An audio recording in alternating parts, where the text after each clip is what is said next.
throw this on. So what are we seeing here? It's on the top. Yeah. So of course we have to start with the high dive, right? It's the fan favorite. Of course. We love letting Lara go full 360-degree movement underwater. So we start just by letting people know that if you explore enough, you may find even a challenge tomb underwater. Because underwater survival is a key part of Shadow of the Tomb Raider.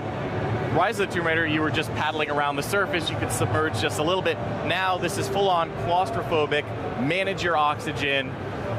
That scares me because I remember the first time I wandered in the last Tomb Raider game. I wandered too far into a cave expecting to find a tomb, and I found a bear instead. And I already heard you mention everything wants to kill you. Everything does, and that's the same thing with underwater, where you've got moray eels, you've got piranhas, you've got crevasses, you've got to squeeze through.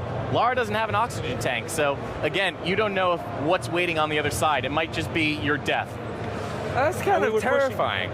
So we were pushing the spelunking experience. We kind of like experienced that on Rise of the Tomb Raider. In this case, we pushed it a lot, and the only place on Earth that is not fully discovered, it's all these underground caverns. And in this game, we wanted to push that even further. So going underwater, you know, not knowing if you're going to have enough air or not knowing what's going to happen next, but finding a tomb, you know, it's very rewarding. So that was super important for us. And you talk about fan favorites. One of my favorite parts, and me being the fan of the series that I am, I loved getting towards what I thought was the end of the tomb, and the floor would suddenly give out from me, and we had that sequence, that animation, where I'm uncontrollably sliding to what I hoped wasn't certain doom.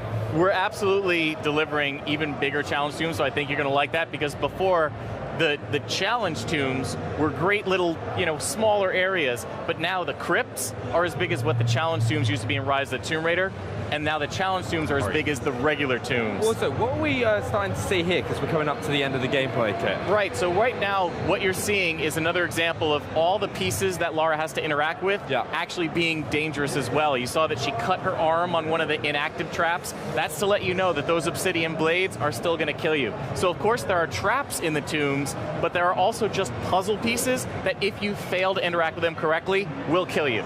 So this is, right now, we've never shown anything beyond this moment.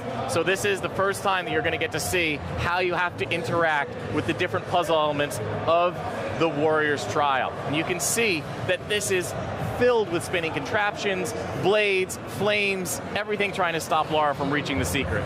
You seriously weren't joking when you said everything's been like up to notch. But that spinning flame looks incredible. I love that if the camera cut back right now, they'd see Benny and I hunched over watching this gameplay reveal for the first time with everybody else. Like, we're super excited for this. Well, we love, and thank you. We love making it feel like Lara has to earn the secrets of the world.